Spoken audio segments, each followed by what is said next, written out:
Hey now, long time no talk. We're back to the autograph analysis. We're at Joe Flash Gordon, September 11th.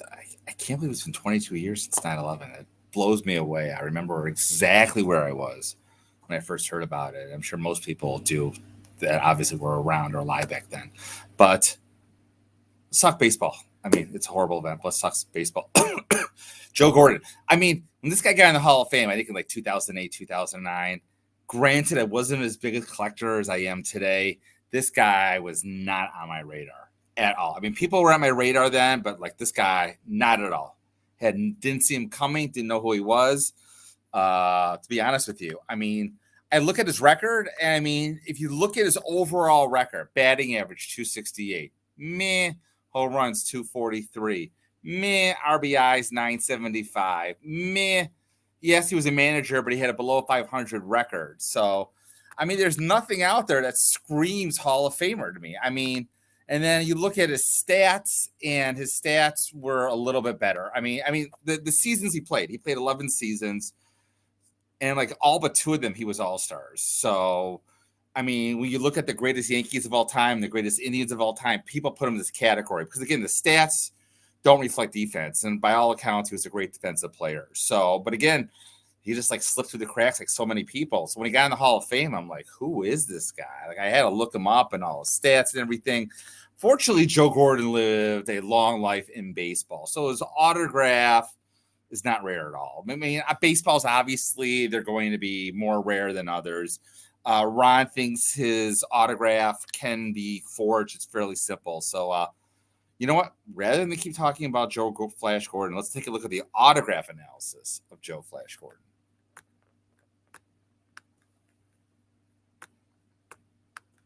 So again, we start with the PSA database, everything else. So he lived a nice long life, Joe Gordon. So what we're looking at here is a little bit later in life autograph of his.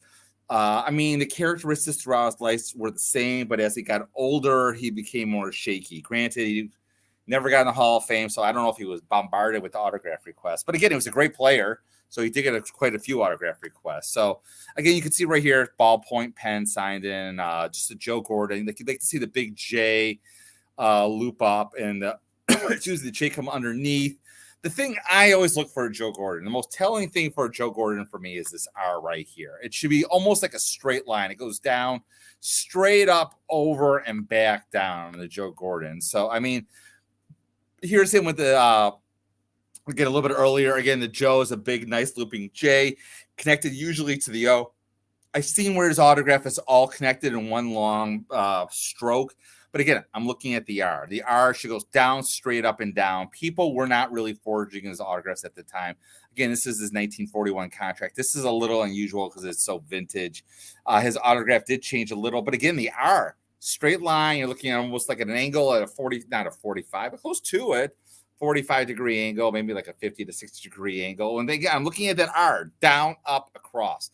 I mean, as far as I know, like we'll get to his secretarial sign in a second. But again, the big J, looping O, and again, even the G, even though it's signed on an upward angle, it's still slanted almost like a 50 degrees. And again, you could see that R. It's sort of tough to see here. Again, with another 1941 is contract. Again, this is a 1939. It looks like government postcard, I'm going to guess. Again, beautiful with the Joe and the E. I mean, his autograph varied a little bit in his name. You can see right here, it went to like a capital E to the lowercase e over here. But again, the R should be down, straight across. All like, again, I said here, it could be one stroke, it could be two. Here's a one stroke. Again, this is still not signed real later in life because there's not real much shaking this here. Again, here's a much later in life signature to the point I wouldn't even feel comfortable personally buying it. I'd want to see the R going. I'm not saying it's bad. I don't want this in my collection because it's so shaky and I don't know what it's on. If it's just a cut, forget about it. So, and then we're back to the original. So, I want to talk about where maybe I got duped, and I don't get duped very often recently with autographs. And I'm not sure if I got duped. You can all chime in here while I look at something up real quickly here. So I bought this autograph. I'm going to show you right now. And I remember where I bought it. I bought it on, not this one, silly, this one on Steiner's website. I thought it was good. I mean, if you know the history of these Indian postcards, with a lot of them, the players, like there's Greenberg's out there, there's Speakers out there, there's Al Rosen's out there. There may even be a few Roger Maris's out there where there's this set of postcards from the 50s that the players and coaches all sign. And the R looks spot on to me. It comes down, it comes up, it has the angle. It doesn't look like the typical R of a clubhouse, which we'll look to in a little bit.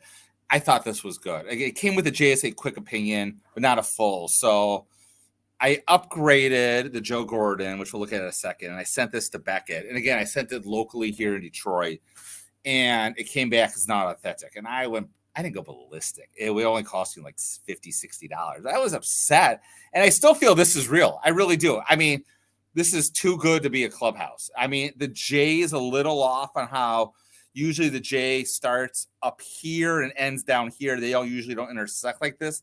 But the Gordon pretty much is spot on with the angles and the R. I mean, I was like shocked when it failed. So, I mean, this is the autograph I have now.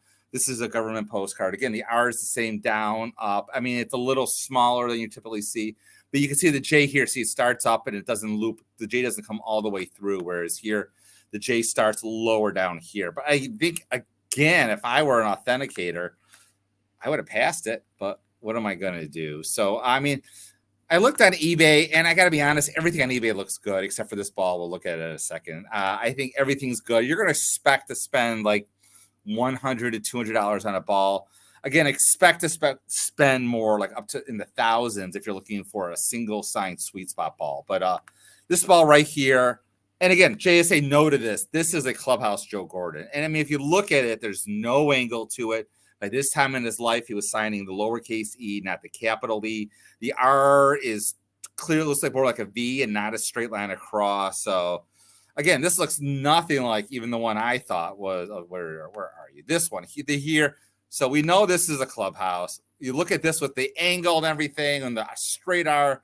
They say this is fake. Also, I don't. So who knows? Who knows? So, anyways, let me get back here. That's Joe Gordon. I had to look it up because I was curious myself. So what the next one is. Like after Joe Gordon is Goose Goslin. I did Goose Goslin like a long time ago. One of the first videos I ever did because his wife's signature. That's probably the first secretarial autograph I ever bought thinking it was real and it wasn't. It was a Goose Goslin. So you can go ahead and look for in the history. It'd be one of the first videos I posted. So we're going to move on from there to Goose Gossage. I'm also going to try and shoot another video that had a cool pickup. But until then, as always, keep collecting.